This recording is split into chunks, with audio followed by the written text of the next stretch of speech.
ನಿತ್ರಾಣ ಆಗಿ ಸತ್ತೋಯ್ತು. ಅದ್ರದ್ದೊಂದು ಚಿಕ್ಕ ಮರಿ ಸಿಕ್ಲಿಲ್ಲ. ನಾವೆಲ್ಲ ಹಿಡಿದು ನಾನೇ ಹೋಗಿ ಅದನ್ನ ಹಿಡಿದು ಆಮೇಲೆ ಅದು ಅವಾಗ ಚಿಕ್ಕದು ಕ್ವಾರೆ ಬಂದಿರಲಿಲ್ಲ. ಕ್ವಾರೆ ಬಂದಿದ್ರೆ ನಾವೇನಾದ್ರೂ ಹತ್ರಕ್ಕೆ ಹೋಗ್ತಿರ್ಲಿಲ್ಲ, ಯಾಕಂದ್ರೆ ಅದ್ರ ಕ್ವಾರೆ ನಮ್ಮ ಬೆನ್ನೆಲ್ಲ ಹೊರಟುಬಿಡ್ತಿತ್ತು. ಆದ್ರೂ ಬಂದು ಗೊತ್ತಿತ್ತು, ಅದನ್ನ ಹಿಡಿದು ಸಕ್ಕರೆ ಬೈಲಿಗೆ ಕಳಿಸ್ತು. ಈಗ ಯಾರಾದ್ರೂ ಸಕ್ಕರೆ ಬೈಲಿಗೆ ಹೋದ್ರೆ ಅಲ್ಲೊಂದು ಈ ಪಶ್ಚಿಮ ಘಟ್ಟದ ಬಗ್ಗೆ ಮಾತಾಡೋಕ್ಕಿಂತ ಮೊದಲು ನಾನು ಇರೋ ಸ್ಥಳದ ಬಗ್ಗೆ ಒಂದು ಮಾಹಿತಿ ಕೊಡ್ತೀನಿ. ನಾನು ಚಿಕ್ಕದ್ರಲ್ಲಿ ಬಹುಶಃ 5ನೇ ಕ್ಲಾಸು 6ನೇ ಕ್ಲಾಸಲ್ಲೋ ಒಬ್ಬ ಕವಿ ಈ ಕೊಡಗಿನ ಬಗ್ಗೆ ವಿವರಿಸಿದ್ದು ಒಂದು ನೆನಪಿಗೆ ಬರ್ತಿದೆ. ಅದರಲ್ಲಿ ಸ್ವಲ್ಪ ಅದೊಂದು ಸ್ವಲ್ಪ ಹೇಳಿ ನಾನು ಸ್ಟಾರ್ಟ್ ಮಾಡ್ತೀನಿ. ಕವಣೆ ತಿರುಗಲ್ಲಾಟಕ್ಕೆ ಸೆಳೆದರು ಹೆಬ್ಬಾವನು, ನಮ್ಮ ಕೊಡಗಿದು ಜಮ್ಮದು, ಜಮ್ಮ ಕೊಡಗಿದು ನಮ್ಮದು, ನಮ್ಮ ಅಡಲ ಬಿಡಲಮ್ಮದು ಅಂತ ಹೇಳ್ತಾರೆ. ನಾನೀಗ ಇರೋದು ಆ ಕಾವೇರಿ ತಾಯಿಯ ಕೊಡಗಿನ ಧೀರರು ಶೂರರು ಆದ ಕೊಡಗ ಜನಾಂಗದ ಕೊಡಗಿನ ಬೀಡಲ್ಲಿ ನಾನು ಈಗ ಇದ್ದೀನಿ. ಈ ಜಾಗದ ಹೆಸರು ಕೊಳ ಅಂತ. ಹೂಕೊಳ ಅಂದರೆ ಹೂವಿನ ಕೊಳ ಅಂತ ಈ ಗ್ರಾಮಕ್ಕೆ ಹೆಸರು. 100,000 ವರ್ಷದಿಂದ ಕೊಡವರು ಇಲ್ಲಿ ಬಾಳಿ ಬದುಕಿದ ಜಾಗ. ಇದ್ರದ್ದೊಂದು ಲೊಕೇಶನ್ ಹೇಳ್ತೀನಿ ನೋಡಿ. ನನ್ನ ಹಿಂಭಾಗಕ್ಕೆ ಪೂರ್ವ ಬರುತ್ತೆ, ನನ್ನ ಮುಖದ ಮುಂದಕ್ಕೆ ಇರೋದು ಪಶ್ಚಿಮ, ನನ್ನ ಎಡಭಾಗಕ್ಕಿರೋದು ಪಶ್ಚಿಮ ಘಟ್ಟ ದಕ್ಷಿಣ ದಿಕ್ಕು, ನನ್ನ ಬಲಭಾಗಕ್ಕಿರೋದು ಉತ್ತರ ದಿಕ್ಕು. ಏನು ನನ್ನ ಬಲಭಾಗಕ್ಕೆ ಇರೋ ಜಾಗ ಏನಿದೆ ಉತ್ತರ ದಿಕ್ಕು, ಅಲ್ಲಿ ಬರಪಳೆ ನದಿ ಹರಿದು ಇಲ್ಲಿಂದ ಕೆಲವೇ ಕಿಲೋಮೀಟರ್ ಪಶ್ಚಿಮ ಘಟ್ಟದ ಇಳಿಜಾರಿನಲ್ಲಿ ನಡೆದ್ರೆ ಬರಪಳೆ ನದಿ ಉಕ್ಕಿ ಹರಿತದೆ. ಅದರಿಂದ ಆ ಭಾಗ ಕೇರಳ. ನನ್ನ ಎಡಭಾಗ ದಕ್ಷಿಣ ದಿಕ್ಕು, ಅಲ್ಲಿ ಕಾಣ್ತಾ ಇದೆ ಅಲ್ಲ ಪಶ್ಚಿಮ ಘಟ್ಟಗಳು ಸಾಲು, ಅಲ್ಲಿಂದ ಆ ಕಡೆ ವಯನಾಡು ಬಾರ್ಡರ್ ಬರ್ತದೆ, ಮಾನಂತವಾಡಿ ಆ ಬಾರ್ಡರ್ ಬರ್ತದೆ, ಅಲ್ಲೂ ಕೇರಳ. ಈ ಮಧ್ಯದಲ್ಲಿ ನಿಮಗೆ ಕಾಣ್ತಿರೋದು ಸುಂದರವಾದ ಜಾಗ ಪಶ್ಚಿಮ ಘಟ್ಟಗಳು. ಪಶ್ಚಿಮ ಘಟ್ಟದ ಅತಿ ದುರ್ಗಮವಾದ ಕಾಡು ಇದು. ಪಶ್ಚಿಮ ಘಟ್ಟಗಳು ಅಂತ ನನ್ನ ಮುಖದ ಎದುರಿಗೆ ಇರೋದು ಪಶ್ಚಿಮ ದಿಕ್ಕು. ಪಶ್ಚಿಮ ದಿಕ್ಕದ ಆ ಕಡೆ ಇರೋದು ಕೇರಳ. ಪಶ್ಚಿಮ ಘಟ್ಟ ಅಂದ್ಕೂಳೆ ನನ್ನ ಮೈ ಜುಮ್ ಅಂತದೆ, ಯಾಕಂದ್ರೆ ಪಶ್ಚಿಮ ಘಟ್ಟದ ಬಗ್ಗೆ ಎಷ್ಟು ಮಾತಾಡಿರೋ ಸಾಲದು. ಈ ಪಶ್ಚಿಮ ಘಟ್ಟ ಉಗಮವಾಗೋದು ಗುಜರಾತಿನ ಕಚ್ ಪ್ರದೇಶದಿಂದ. ಕಚ್ ಇರೋದು ಪಾಕಿಸ್ತಾನ ಬಾರ್ಡರ್ಲಿ, ಪಾಕಿಸ್ತಾನ ಗುಜರಾತ್ ಬಾರ್ಡರಲ್ಲಿ. ಅಲ್ಲಿಂದ ಪಶ್ಚಿಮ ಘಟ್ಟಗಳ ಉಗಮ ಆಗ್ತದೆ. ಒಂದೆಡೆ ಅರಬ್ಬಿ ಸಮುದ್ರ, ಇನ್ನೊಂದೆಡೆ ಡೆಕ್ಕನ್ ಪ್ರಸ್ಥಭೂಮಿ, ಹೀಗೆ ಮುಂದುವರಿಯುತ್ತೆ. ಪಶ್ಚಿಮ ಘಟ್ಟಗಳು ಮತ್ತೊಂದು ವಾದ ಇದೆ. ಏನು ಗುಜರಾತ್ ಮತ್ತೆ ಮಹಾರಾಷ್ಟ್ರದ ಬಾರ್ಡರ್ಲಿರುವ ತಪತಿ ನದಿಯಿಂದ ಪಶ್ಚಿಮ ಘಟ್ಟ ಶುರುವಾಗ್ತದೆ ಅಂತ ಮತ್ತೊಂದು ವಾದ ಇದೆ.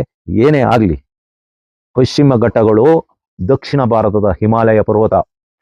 ಪಶ್ಚಿಮ ಘಟ್ಟ ಉಂಟಲ್ಲ, ಪಶ್ಚಿಮ ಘಟ್ಟಗಳು ದಕ್ಷಿಣ ಭಾರತದ ನೀರಿನ ಟ್ಯಾಂಕ್. ಇಡೀ ಏನು ದಕ್ಷಿಣ ಭಾರತದಲ್ಲಿ ನದಿಗಳು ಹುಟ್ಟುತ್ತವೆ, ಎಲ್ಲವೂ ನದಿಗಳು ಹುಟ್ಟೋದು ಪಶ್ಚಿಮ ಘಟ್ಟದಲ್ಲಿ. ಪಶ್ಚಿಮ ಘಟ್ಟದ ದಕ್ಷಿಣ ಭಾರತದಲ್ಲಿ ಹುಟ್ಟ ನದಿಗಳು. ಪಶ್ಚಿಮ ಘಟ್ಟ 1000 ಕಿಲೋಮೀಟರ್ ಇದೆ. ಪಶ್ಚಿಮ ಘಟ್ಟ ಅಲ್ಲಿಂದ ಕಚ್ಚಿಂದಲೇ ಶುರುವಾಗಿದ್ದಾಗ್ಲಿ, ಇಲ್ಲ ತಪತಿ ನದಿಯಿಂದ ಶುರುವಾಗಿದ್ದಾಗ್ಲಿ, ಅಲ್ಲಿಂದ ಕನ್ಯಾಕುಮಾರಿಯವರೆಗೂ ಪಶ್ಚಿಮ ಘಟ್ಟಗಳ ಶ್ರೇಣಿ ಶುರುವಾಗ್ತದೆ. ಪಶ್ಚಿಮ ಘಟ್ಟದ ಆ ಕಡೆ ಭಾಗ ಗುಜರಾತಿನ ಅರಬ್ಬಿ ಸಮುದ್ರದಿಂದ ಕನ್ಯಾಕುಮಾರಿಯವರೆಗೂ, ಅದರಿಂದ ಕೆಳಭಾಗ ಎಲ್ಲ ದಕ್ಷಿಣ ಕನ್ನಡ ಜಿಲ್ಲೆ, ಸ್ವಲ್ಪ ಉತ್ತರ ಕನ್ನಡ ಜಿಲ್ಲೆ, ಆಮೇಲೆ ಮಹಾರಾಷ್ಟ್ರದ ಭಾಗಗಳು, ಆ ನಂತರ ಗುಜರಾತಿನ ಕರಾವಳಿ ಭಾಗಗಳು. ಒಂದೆಡೆ ಕಂಪ್ಲೀಟ್ ಕರಾವಳಿ ಸಿಕ್ಕಿದ್ರೆ, ಇನ್ನೊಂದು ಕಡೆ ಮಲೆನಾಡು, ಇನ್ನೊಂದು ಕಡೆ ಡೆಕ್ಕನ್ ಪ್ರಸ್ಥಭೂಮಿ, ಹೀಗೆ ಮುಂದುವರಿಯುತ್ತದೆ. ಪಶ್ಚಿಮ ಘಟ್ಟಗಳಲ್ಲಿ ಸುಮಾರು ಗುಜರಾತ್, ಮಹಾರಾಷ್ಟ್ರ, ಗೋವಾ, ಕರ್ನಾಟಕ, ಕೇರಳ ಭಾಗದಲ್ಲಿ ಈ ಶ್ರೇಣಿಗಳು ಹಬ್ಬಿದೆ. ಗೋವಾದಲ್ಲಿ 1461 ಚದರ ಕಿಲೋಮೀಟರ್ ಇದ್ರೆ, ಗುಜರಾತಿನಲ್ಲಿ ಕೇವಲ 449 ಚದರ ಕಿಲೋಮೀಟರ್ ಹಬ್ಬಿರೋದು. ಕರ್ನಾಟಕದಲ್ಲೇ ಹೈಯೆಸ್ಟ್ ಪಶ್ಚಿಮ ಘಟ್ಟಗಳು, ಕರ್ನಾಟಕದಲ್ಲೇ ಹೈಯೆಸ್ಟ್ ಪಶ್ಚಿಮ ಘಟ್ಟಗಳಿರೋದು. ಅದು 20,668 ಚದರ ಕಿಲೋಮೀಟರ್ಗಳಿದೆ. ಮಹಾರಾಷ್ಟ್ರದಲ್ಲಿ 17,340 ಚದರ ಕಿಲೋಮೀಟರ್ಗಳಿದೆ. ಕೇರಳದಲ್ಲಿ 9,993 ಚದರ ಕಿಲೋಮೀಟರ್ಗಳು ಈ ಪಶ್ಚಿಮ ಘಟ್ಟಗಳು ಹರಡಿರೋದು. ಪಶ್ಚಿಮ ಘಟ್ಟಗಳಲ್ಲಿ 3500ಕ್ಕೂ ಹೆಚ್ಚು ಸಸ್ಯ ಸಂಕುಲಗಳನ್ನು ಗುರುತು ಮಾಡಿದ್ದಾರೆ. ಆದರೆ ಇನ್ನೂ ಸಾವಿರಾರು ಥರದ ಸಸ್ಯಗಳಿದ್ದಾವೆ. ಸಸ್ಯಗಳು ಅಂದರೆ ಅರ್ಧ ಇಂಚಿಂದ ಇಲ್ಲ, ಕಾಲು ಇಂಚಿಂದ ಇಲ್ಲ, ಕೆಲವೇ ಸೆಂಟಿಮೀಟರಿಂದ ಹಿಡಿದು ಬೃಹತ್ ಮರಗಳವರೆಗೂ ಇರೋ ಮರಗಳು, ನೂರಾರು ಜಾತಿಯ ಹಾವುಗಳು, ನೂರಾರು ಜಾತಿಯ ಪಕ್ಷಿಗಳು, ಹಲವಾರು ಜಾತಿಯ ಪ್ರಾಣಿಗಳು. ಹಾಗೆ ಹೇಳಕ್ ಹೋದ್ರೆ ಗುಜರಾತಿನ ಗೀರ್ ಫಾರೆಸ್ಟ್ನಲ್ಲಿ ಸಿಂಹಗಳು, ಮಹಾರಾಷ್ಟ್ರದ, ಕರ್ನಾಟಕ, ಗೋವಾ, ಕೇರಳ, ತಮಿಳುನಾಡಿನಲ್ಲಿರುವ ಹುಲಿಗಳು, ಸಾವಿರಾರು ಸಂಖ್ಯೆಯ ಆನೆಗಳು, ಆಳೆತ್ತರಕ್ಕೆ ಎಡೆ ಎತ್ತಿ ನಿಲ್ಲುವ ಕಾಳಿಂಗ ಸರ್ಪಗಳು, ಹೆಬ್ಬಾವುಗಳು, ಇನ್ನೂ ಚಿಕ್ಕ ಜಾತಿ ಹಾವುಗಳು, ಮತ್ತೆ ಬಾಲವನ್ನು ಒಂದು ಚಿಕ್ಕ ಕೊಂಬೆಗೆ ಸುತ್ತಿಕೊಂಡು ಸ್ಪ್ರಿಂಗಿನ ತರ ಕೂತಿರೋ ನಾವು ಹಾರ್ಚಟ್ಟೆ ಅಂತೀವಿ, ಅದರಲ್ಲಿ 6 ಜಾತಿ ಹಾವುಗಳಿದಾವೆ. ಆ ಹಾವಲ್ಲೇ 6 ಜಾತಿ ಇದಾವೆ. ಅವು 2-3 ಅಡಿಗೆ ಒಬ್ಬನ ಕಚ್ಚಿ ಮತ್ತೆ ವಾಪಸ್ ಬಂದು ಅದೇ ಜಾಗದಲ್ಲಿ ಕೂರುವಂತ ಹಾವುಗಳಿವೆ. ಅಲ್ಲಿ ಅದು ಪಶ್ಚಿಮ ಘಟ್ಟಗಳು. ನಾನು ಈಗ ಕೂತಿರೋ ಪಶ್ಚಿಮ ಘಟ್ಟ ಉಂಟಲ್ಲ, ಇದ ಕೊಡಗಿನ ಪೂಕೊಳದಲ್ಲಿ ಇದ್ದೀನಿ ನಾನು ಈಗ ಬಂದಿರೋದು ಸಕಲೇಶ್ಪುರದ ಸುಮಾರು 300-400 ಇಂಚು ಮಳೆ ಬೀಳುವ ಎತ್ತಿನ ಹೊಳೆ, ಮೂರ್ಕಂಡ್ ಬೆಟ್ಟ ಮತ್ತು ಜೇನ್ಕಲ್ ಬೆಟ್ಟದ ಆ ಭಾಗದಿಂದ ನಾನು ಇಲ್ಲಿಗೆ ಬಂದಿದ್ದೀನಿ. ಇಲ್ಲಿಯ ಪಶ್ಚಿಮ ಘಟ್ಟಗಳನ್ನ ನಾನು ನೋಡ್ತಾ ಇದ್ದೀನಿ. ಪಶ್ಚಿಮ ಘಟ್ಟಗಳು ಏನು, ಈ ಬರಪೊಳೆ ನದಿ ಇದೆ, ಅದಕ್ಕೂ ಒಂದು ಇತಿಹಾಸ ಇದೆ. ಹಿಂದೆ ಈ ಬರಪೊಳೆಗೆ ಒಂದು ಡ್ಯಾಮ್ ಕಟ್ಟಿ ಇಡೀ ನಾಗರಹೊಳೆ ಆ ಭಾಗನೇ ಮುಚ್ಚಿ ಹೋಗುತ್ತೆ ಅಂತ ಆದಾಗ ಇಲ್ಲಿಯ ಧೀರರು, ಶೂರರು ಆದ ಕೊಡವರು ಮತ್ತು ಇಲ್ಲಿನ ಜನಾಂಗ ಹೋರಾಡಿ ಅದನ್ನ ನಿಲ್ಲಿಸ್ತಾರೆ. ಭಾರಿ ಹೋರಾಟ ನಡೀತದೆ. ಅದೊಂದು ಹೋರಾಟದಿಂದ ಇಲ್ಲಿ ಪ್ರಾಣಿಗಳು ಎಲ್ಲವೂ ಉಳಿತದೆ. ಆ ಪಶ್ಚಿಮ ಘಟ್ಟಗಳು ಏನು ನದಿಗಳಿದೆ, ಎಲ್ಲಾ ನದಿಗಳು, ಪರ್ವತಗಳು, ಸುಮಾರು 5500 ಅಡಿ ಎತ್ತರಕ್ಕಿಂತ ಎತ್ತರ ಇರುವ ಪರ್ವತಗಳಿದಾವೆ, ನದಿಗಳಿದಾವೆ. ಇಲ್ಲಿ ಮಳೆಗೆ ಪಶ್ಚಿಮಕ್ಕಿರೋದು. ನೈಋತ್ಯ ಮಾರುತಗಳು ಸಾಮಾನ್ಯಕ್ಕೆ ಜೂನ್ ತಿಂಗಳು ಮೊದಲ ವಾರ ಇಲ್ಲ ಮೇ ತಿಂಗಳ ಕೊನೆಯ ವಾರದಲ್ಲಿ ಇಲ್ಲಿ ಈ ಮಳೆಗಳು ಇಲ್ಲಿ ಸುರಿಸಲು ಶುರು ಮಾಡ್ತವೆ. ಎಷ್ಟೆಷ್ಟು ಮಳೆ ಬೀಳ್ತದೆ ಅಂದ್ರೆ ಪಶ್ಚಿಮ ಘಟ್ಟದ ಬಾರ್ಡರ್ 400, 500, 600 ಇಂಚು ಮಳೆ ಬೀಳೋ ಅಂತ ಜಾಗ ಇದೆ. ಆಗುಂಬೆಯಲ್ಲಿ ಇರ್ಬೋದು, ಅಲ್ಲಿ ಇನ್ನೊಂದು ಹುಲಿಕಲ್ ಅನ್ನೋ ಪ್ರದೇಶ ಇರ್ಬೋದು, ಇಲ್ಲ ನಮ್ಮ ಸಕಲೇಶ್ಪುರದ ಕಾಡಮನೆ ಎಸ್ಟೇಟ್ ಅಲ್ಲಿ ಒಂದು ವಿಜಿ ಅಂತ ಒಂದು ಜಾಗ ಇದೆ, ಅಲ್ಲಿ ಜೇನ್ಕಲ್ ಬೆಟ್ಟಗಳಿರ್ಬೋದು, ಇಲ್ಲ ಕೊಡಗಿನ ಪುಷ್ಪಗಿರಿ ಇರ್ಬೋದು, ಅಲ್ಲೆಲ್ಲ 500 ಇಂಚು ಮಳೆ ಆಗ್ತದೆ. ನೋಡಿ, ಇವತ್ತಿಗೆ ಈ ನಮ್ಮ ಪಶ್ಚಿಮ ಘಟ್ಟದಲ್ಲಿ ಬಾರ್ಡರ್ ಅಲ್ಲಿ 325 ಇಂಚು ಮಳೆ ಆಗಿದೆ. ಕೇವಲ 1 ತಿಂಗಳಲ್ಲಿ ಅಷ್ಟು ಮಳೆ ಬಿದ್ದಿದೆ. ಈ ಭಾಗದಲ್ಲಿ 250 ಇಂಚ್ಗಿಂತ ಜಾಸ್ತಿ ಮಳೆ ಬೀಳೋ ಜಾಗ ಏನು, ನಾನು ಇರೋ ಪೂಕೊಳ ಇದೆಯಲ್ಲ, ಇದು ಬಿರ್ನಾಡಿ ಪಂಚಾಯತಿಗೆ ಸೇರಿದ ಜಾಗ. ನಾನು ಮಾತಾಡ್ತಾ ಈಗ ಕೂತಿರೋ ಜಾಗ ಇದು ಕೊಡವರ ಜಾಗ. ಆ ಕೊಡವ ಸಂಸ್ಕೃತಿ, ಕೊಡವರ ಶೂರತನ ಎಲ್ಲವೂ ಈ ಮಣ್ಣಲ್ಲಿ ನಾನು ಕೂತಿದ್ದು ನನಗೆ ಒಂದು ರೀತಿ ಹೆಮ್ಮೆ ಆಗ್ತಾ ಇದೆ. ಇಲ್ಲಿ ಪಶ್ಚಿಮ ಘಟ್ಟಗಳು ಅಷ್ಟೇ. ಇಲ್ಲಿ ಪಶ್ಚಿಮ ಘಟ್ಟಗಳು ಇಲ್ಲಿಂದ ವಯನಾಡಿಗಾಗಿ, ಇದು ಊಟಿಗಾಗಿ, ಕನ್ಯಾಕುಮಾರಿ ಹೋಗುವಂತ ಇದೊಂದು ಮೇನ್, ಅಂದ್ರೆ ಇದಕ್ಕೊಂದು ಶ್ರೇಣಿ ಅಂತ ಹೇಳ್ಬೋದು, ಅಂತ ಶ್ರೇಣಿ. ಆಮೇಲೆ ಪಶ್ಚಿಮ ಘಟ್ಟಗಳಲ್ಲಿ ಎಲ್ಲ ನದಿಗಳು ಹುಟ್ಟೋದು ಪಶ್ಚಿಮ ಘಟ್ಟಗಳಲ್ಲಿ. ಪಶ್ಚಿಮ ಘಟ್ಟಗಳಲ್ಲಿ 2 ತರ ಕಾಡು ಕಾಣ್ತೀವಿ ನಾವು. ಒಂದು ಶೋಲಾ ಕಾಡುಗಳು ಅಂತ, ಇನ್ನೊಂದು ಇಡೀ ಬೆಟ್ಟದ ಮೇಲೆಲ್ಲ ಮರಗಳೇ ತುಂಬಿರೋ ಅಂತ ಒಂದು, ಅಂದ್ರೆ ಅದು ಸುಮಾರು ಸಮುದ್ರ ಮಟ್ಟದಿಂದ 2-3 ಸಾವಿರದ ಕೆಳಗಿರೋ ಬೆಟ್ಟಗಳು ಆ ರೀತಿ ಇರುತ್ತೆ. 2,500-3,000 ಅಡಿ, 4,000-5,000 ಅಡಿ ಎತ್ತರಕ್ಕೆ ಹೋದ್ಕೊಳ್ಳಿ ಶೋಲಾ ಬೆಟ್ಟಗಳು ಕಾಣಿಸ್ಕೊಳ್ತವೆ. ಶೋಲಾ ಬೆಟ್ಟಗಳು ಅಂದ್ರೆ, ಶೋಲಾ ಅನ್ನೋದು ಒಂದು ತಮಿಳು ಪದ. ತಮಿಳಿನಲ್ಲಿ ಶೋಲಾ ಅಂದರೆ ಬೆಟ್ಟದ ಮೇಲೆ ಹುಲ್ಲು, ತಳಭಾಗದಲ್ಲಿ ಕಾಡು ಅಂತ ಅರ್ಥ ಬರ್ತದೆ. ಶೋಲಾ ಬೆಟ್ಟಗಳಲ್ಲಿ ಸುಮಾರು ನಾನು ನೋಡಿದಂಗೆ, ನಾನು ಪಶ್ಚಿಮ ಘಟ್ಟದ ಶೋಲಾ ಬೆಟ್ಟದಲ್ಲೇ ನಾನು ಬೆಳೆದನು. ನನ್ನ ಜೀವನದಲ್ಲಿ ಒಂದು 25 ವರ್ಷಕ್ಕಿಂತ ಹೆಚ್ಚು ನಾನು ಪಶ್ಚಿಮ ಘಟ್ಟದಲ್ಲೇ ಕಳೆದೀನಿ.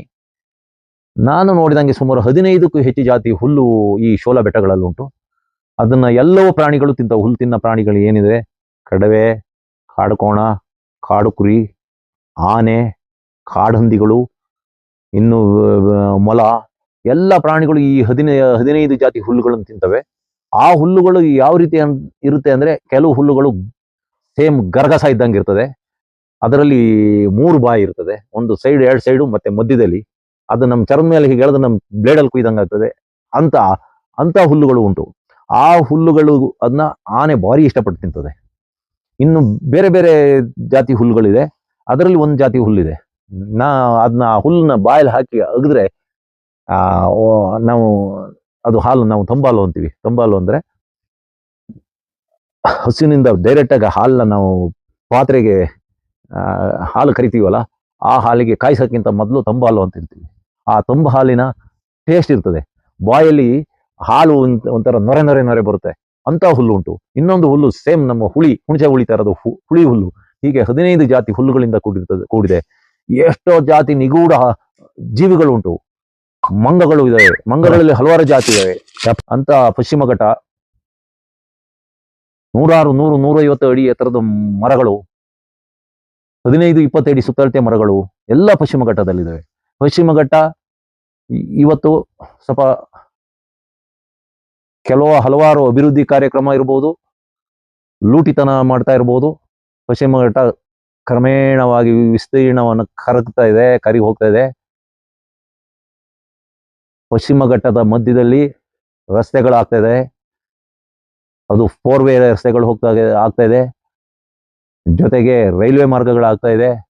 ಜೊತೆಗೆ ಪಶ್ಚಿಮ ಘಟ್ಟಗಳು ವಿ ಶೇಪ್ ಅಲ್ಲಿ ಇರೋದು, 2 ಬೆಟ್ಟಗಳು, ಅದರ ಮಧ್ಯದಲ್ಲಿ ಒಂದು ದಾರಿ, ಅದೆಲ್ಲ ಎಲಿಫೆಂಟ್ ಕಾರಿಡಾರ್ಗಳು. ಇಡೀ ಪಶ್ಚಿಮ ಘಟ್ಟದಲ್ಲಿ ಎಲಿಫೆಂಟ್ ಕಾರಿಡಾರ್ಗಳಿದಾವೆ. ಮಹಾರಾಷ್ಟ್ರದವರಿಗೂ ತಮಿಳುನಾಡು, ಕೇರಳ, ಕರ್ನಾಟಕ, ಗೋವಾ, ಮಹಾರಾಷ್ಟ್ರದವರೆಗೂ ಆನೆ ಕಾರಿಡಾರ್ಗಳಿದಾವೆ. ಇಂದು ಈ ಕಾರಿಡಾರ್ಗಳೆಲ್ಲ ನಾಶ ಆಗ್ತಾ ಇದಾವೆ. 2 ಬೆಟ್ಟಗಳು ವಿ ಶೇಪು, ಸಾಮಾನ್ಯಕ್ಕೆ ಪಶ್ಚಿಮ ಘಟ್ಟಗಳು ವಿ ಶೇಪ್ ಇರುತ್ತೆ ಲ್ಯಾಂಡ್ಗಳೆಲ್ಲ. ಅಂದ್ರೆ ಹೀಗಿದ್ರೆ ಈ ಕಡೆ ಒಂದು ಬೆಟ್ಟ, ಈ ಕಡೆ ಒಂದು ಬೆಟ್ಟ, ಮಧ್ಯದಲ್ಲಿ ಒಂದು ಕಣಿವೆ ಇರ್ತದೆ, ವ್ಯಾಲಿ ಅಂತೀವಿ. ಆ ಕಣಿವೆಗಳಲ್ಲಿ ನದಿಗಳು ಹರಿಯೋದು. ಈಗ ಅಲ್ಲೆಲ್ಲ ಅದೆಲ್ಲ ಆನೆಗಳ ಕಾರಿಡಾರ್. ಇಲ್ಲಿ ಒಂದು 2000 ಅಡಿ ಎತ್ತರ ಬೆಟ್ಟ, ಈ ಕಡೆ ಒಂದು 2000 ಅಡಿ ಬೆಟ್ಟ, 3000 ಅಡಿ, ಈ ಮಧ್ಯದಲ್ಲಿ ಆನೆಗಳು ಸಂಚಾರ ಮಾಡೋದು. ಈಗ ಏನಾಗಿದೆ ಅಂದ್ರೆ, ಇಂಥ ವ್ಯಾಲಿಗಳಲ್ಲಿ, ಇಂಥ ಕಣಿವೆಗಳಲ್ಲಿ ಹೈದರಾಬಾದು ಇಲ್ಲ ಆಂಧ್ರದಲ್ಲಿರ್ಬೋದು, ಇಲ್ಲ ಬೆಂಗಳೂರಿನ ಭಾರಿ ಹಣ ಇರೋರು ಬಂದು ಅಲ್ಲಿ ಜಲವಿದ್ಯುತ್ ಮಾಡ್ತಾ ಇದ್ದಾರೆ, ಕರೆಂಟ್ ತಯಾರಿಸ್ತಾ ಇದ್ದಾರೆ, ಅಲ್ಲಿಗೆಲ್ಲ ಡ್ಯಾಮ್ ಕಟ್ತಾ ಇದ್ದಾರೆ. ಆನೆ ಕಾರಿಡಾರ್ಗಳು ನಾಶ ಆಗ್ತಾ ಇದಾವೆ. ಆನೆಗಳಿಗೆ ಕಾರಿಡಾರ್ ಇಲ್ದಂಗೆ ಆಗ್ತಾ ಇದೆ. ಆನೆಗಳು ಹಾಗಾಗಿ ಊರೊಳಗೆ ಬಂದು ನುಗ್ತಾ ಇದಾವೆ.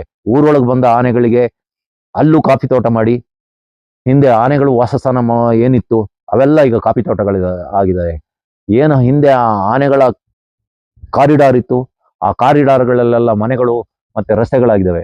ಆನೆಗಳಿಗೆ ಈಗ ಎಲ್ಲೂ ದಾರಿ ಇಲ್ದಂಗೆ ಆಗಿದೆ. ಹಾಗೆ ಮತ್ತೆ ಏನಾಗಿದೆ ಅಂದ್ರೆ, ಈಗ ಕಾಫಿ ಬೆಳೆಗಾರರು ಅವರು ಬದುಕಬೇಕು, ಆನೆಗಳು ಬದುಕಬೇಕು. ಅವ್ರು ಏನ್ ಮಾಡ್ತಾ ಇದ್ದಾರೆ ಅಂದ್ರೆ, ಈಗ ಸೋಲಾರ್ ಬೇಲಿಗಳು ಹಾಕ್ತಾ ಇದ್ದಾರೆ.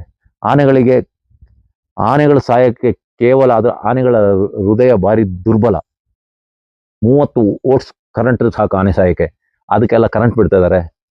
ಕೆಲವರು ಕರೆಂಟೇ ಬಿಡ್ತಾ ಇದ್ದಾರೆ, ಏನು ಎಲೆಕ್ಟ್ರಿಸಿಟಿ ಇದನ್ನೇ ಬಿಡ್ತಾ ಇದ್ದಾರೆ. ಇನ್ನು ಕೆಲವರು ಬ್ಯಾಟ್ರಿ ಬಿಡ್ತಾ ಇದ್ದಾರೆ. ಆನೆಗಳು ಅದಕ್ಕೆ ಹೆದರಿ ಊರೊಳಗೆ ಬರ್ತಾ ಇದೆ.